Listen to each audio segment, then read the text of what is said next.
ସୃଜନ କଥାୟନ ଦ୍ୱାରା ପ୍ରସ୍ତୁତ କାଳଜୟୀ ଲେଖକ ମନୋଜ ଦାସଙ୍କ ଦ୍ୱାରା ଲିଖିତ କାହାଣୀ ଅଭାବ।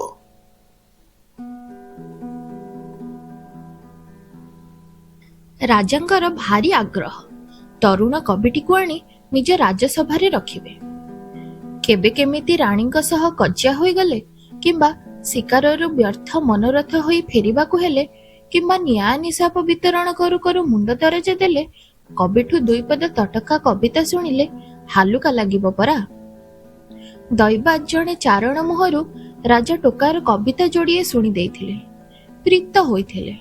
ଅତଏବ ବିଧିବଦ୍ଧ ରାଜକବି ହେବାର ପ୍ରସ୍ତାବ ଦେଇ ସେ କବି ପାଖକୁ ଦୂତ ପେଶିଲେ। କବିର ଘର ରାଜ୍ୟ ସୀମାନ୍ତରରେ, ପାହାଡ଼ ତଳିର ଏକ ନିର୍ଜନ ପଲ୍ଲୀରେ। ବାବୁ ଚାଲ, ଜଲ୍ଦି କର। ରହିବ ନଗରୀରେ, ପିନ୍ଧିବ ପାଟଲୁଗା, ଖାଇବ ମିଠେଇ ମଣ୍ଡା। ଶିରୋପା ସାଙ୍ଗକୁ ଆଉ ଯାହା ମୁଣ୍ଡାଇବ ତାହା ବୋଝ ହେଲେ ବି ଭାରି ସୁଖକର। ତାହା ହେଲା ସମ୍ମାନ। କିଛି ବୁଝୁଛ? ଦୂତ ଯଥାବିଧି ଗାର୍ଜନ ସୁଲ୍ଲାପ କଣ୍ଠରେ ଏହା କହି ଚଟାପଟ ଉଠିବାକୁ ଆଙ୍ଗୁଳି ଦ୍ୱାରା ନିର୍ଦ୍ଦେଶ ଦେଲେ। ବୁଝୁଛି, ଯିବି ନାହିଁ। କବିଙ୍କ ଉତ୍ତର ଥିଲା ଆଶାତୀତ ସଂକ୍ଷିପ୍ତ। ମୋଟେ ବୁଝିନାହ। ନିଜ ବିସ୍ମୟ କଟାଇ ଦୂତପ୍ରବର ତାଙ୍କ ଭାଷା ମଧୁର କରି ପ୍ରସ୍ତାବଟିକୁ ଏକାଧିକ ଶୈଳୀରେ ଉପସ୍ଥାପନ କଲେ। ବୁଝୁଛି, ଯିବି ନାହିଁ। କବି ବାପୁଡ଼ାର ଉତ୍ତରରେ ନା ହେଲା ବିଷୟବସ୍ତୁଗତ ପରିବର୍ତ୍ତନ, ନା ହେଲା ଶୈଳୀଗତ ପରିବର୍ତ୍ତନ। କବି 5 ଥର ଏକା ଉତ୍ତର ଦିଅନ୍ତେ। 5 ଚାପୁଡ଼ା ଖାଇଲା ଭଳି ମୁହଁ କରି ଦୂତପ୍ରବର ନଅରକୁ ପ୍ରତ୍ୟାବର୍ତ୍ତନ କରି ରାଜାଙ୍କ ଆଗରେ ମୁଣ୍ଡ ପୋତି ଠିଆ ହେଲେ। ସେ କେତେ କେତେ କୂଟନୀତିକ ପ୍ରସ୍ତାବ ନେଇ ରାଜ୍ୟାନ୍ତର ଯାଇଛନ୍ତି, ଏମିତି କାନ୍ଦୁରା ମୁହଁ ନେଇ କେବେ ଫେରି ନଥିଲେ। ଆସ୍ମାଗାରରେ, ଏପରିକି ରାଜସଭାରେ ଧାରୁଆ ତରବାରର ଅଭାବ ନଥିଲେ ବି ଏ ସୁଧାର ରାଜାଟି ମୁଣ୍ଡ କାଟ, କାନ କାଟ, ନାକ କାଟ ଭଳି ଅନୁଷ୍ଠାନର ଧାର ଧରୁ ନଥିଲେ। ସେ ରସିକ ନ ହେଲେ ବି ଥିଲେ ରସାଳ। କବିର ଏ ଅସ୍ୱାଭାବିକ ଜିଦ୍ ରହସ୍ୟ ଭେଦ କରିବା ନିମନ୍ତେ ଯଥାବିଧି ଗସ୍ତ ଖର୍ଚ୍ଚ ଦେଇ ସେ ଜଣେ ପ୍ରବୀଣ ଅମାତ୍ୟଙ୍କୁ ପ୍ରେରଣ କଲେ। 15 ଦିନ ପରେ ଅମାତ୍ୟ ଆସି ଝାମୁରାରେ ଜଣାଇଲେ, ମହାରାଜ, ପ୍ରେମ। ବିସ୍ତାରି କୁହ। ଉତ୍କଟ ପ୍ରେମ ମଣିମା, ସବିସ୍ତାରରେ କୁହ। ମଣିମା, ଟୋକା ତା ନିଜ ପଲ୍ଲୀର ଏକ ବାଳିକା ପ୍ରେମରେ ପଡ଼ିଛି, ମାନେ ମୂର୍ଚ୍ଛା ଓ ପତନ ପ୍ରାୟ ଅବସ୍ଥା। ଝିଅଟିର କୌଣସି ଗ୍ରହଦଶା ହେତୁ ବର୍ଷକ ଆଗରୁ ବିବାହ ବାରଣ, ଅଥଚ ତାକୁ ମଧ୍ୟ ମଧ୍ୟ ନ ଦେଖିଲେ ଟୋକା ଆତୁର ହୋଇଯାଏ। ରହସ୍ୟ ଏତିକି। ଓହୋ, ଏମନ୍ତ। ରାଜା ଟିକିଏ ନୀରବ ରହି କହିଲେ, ଯାଉ ତେବେ 1 ବର୍ଷ। କବିତା ତ ଆଉ ବର୍ଷା ନୁହେଁ ଯେ ନହେଲେ ମରୁଡ଼ି ପଡ଼ିବ।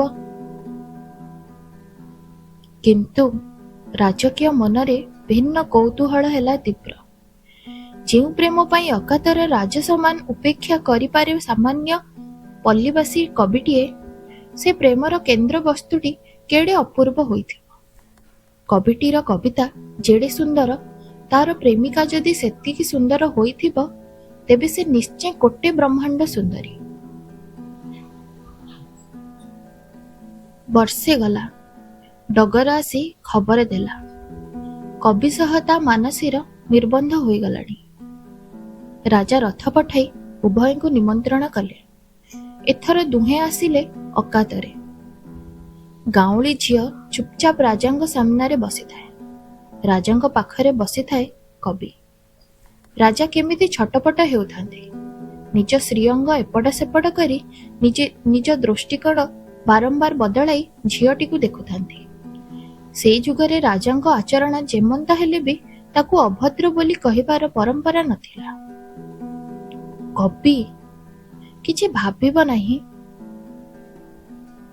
ରାଜା କିଛି ସମୟ ପରେ ତାଙ୍କ ନିଜ କାନ ନ ଶୁଣି ପାରିବା ପରି ମୃଦୁ କଣ୍ଠରେ କବି କାନରେ କହିଲେ, ଏ ଝିଅ ତ କାହିଁ ତମ କବିତା ଭଳି ଚିତ୍ତାକର୍ଷକ ନୁହେଁ। ଏଇ କହୁଛନ୍ତି ମଣିମା। କଥା କଣ କି ଗୋଟିଏ କିଛି ଅଭାବ ରହିଯାଉଛି। କବି ମଧ୍ୟ ସମାନ ମୃଦୁ କଣ୍ଠରେ କହିଲା, କବି, ଅଭାବ ଶବ୍ଦଟି ମୋର ଭାରି ଅପସନ୍ଦ।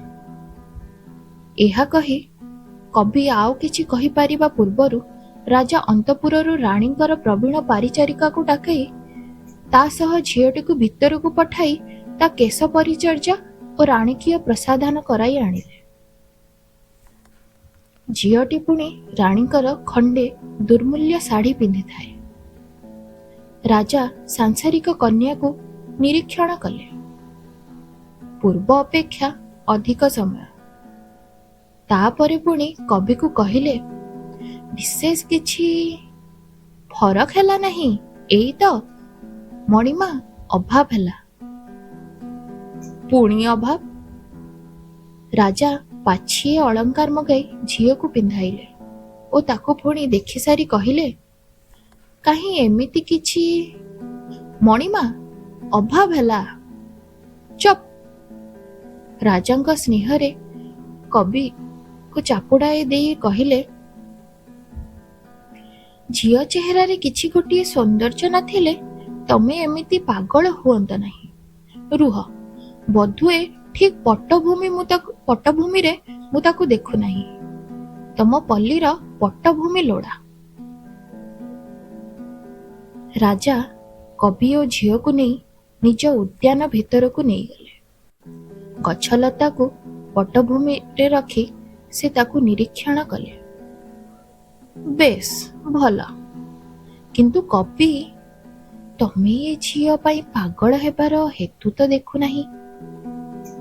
ସେ ଚୁପି ଚୁପି କହିଲେ, ମଣିମା, ଗୋଟିଏ ଅଭାବ ରହିଯାଉଛି।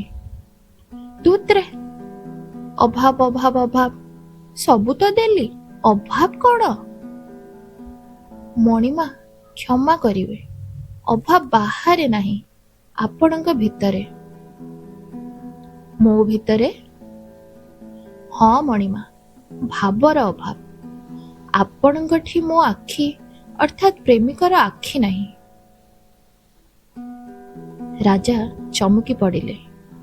କବି କେଡ଼େ କଥା କହିଲା ସତେ!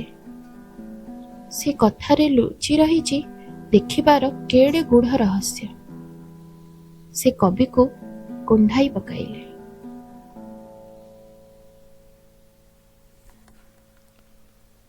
ଆପଣ ଶୁଣୁଥିଲେ ମନୋଜ ଦାସଙ୍କ ଲିଖିତ କାହାଣୀ ଅଭାବ। ପ୍ରକୃତ ସୌନ୍ଦର୍ଯ୍ୟ ଥାଏ ଦର୍ଶକର ଆଖିରେ। ମା ପାଇଁ ତା ପୁଅ ଗୋପାଳ। ଏଭଳି ବହୁ ଜନପ୍ରିୟ ଉକ୍ତି ଦ୍ୱାରା ଏ କାହାଣୀର ବ୍ୟାଖ୍ୟା ସମ୍ଭବ। ତେବେ କାହାଣୀର ମର୍ମ ଆଉ ଟିକିଏ ଗଭୀର। ମଣିଷ ମଣିଷ ଭିତରେ ପ୍ରେମର ସମ୍ପର୍କ ବିଧକ୍ତ ଓ ଭଗବାନ ଭିତରେ ସମ୍ପର୍କର ଏକ ସୂଚନା।